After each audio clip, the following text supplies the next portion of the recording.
अथ दशमोऽध्यायः। श्रीभगवानुवाच भूय एव महाबाहो शृणु मे परमं वचः यत्तेऽहं प्रीयमाणाय वक्ष्यामि हितकाम्यया।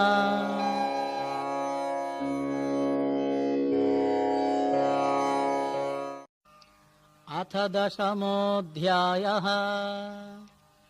श्रीभगवानुवाच भूय एव महाबाहो शृणु मे परमं वचः यत्तेऽहं प्रीयमाणाय वक्ष्यामि हितकाम्यया।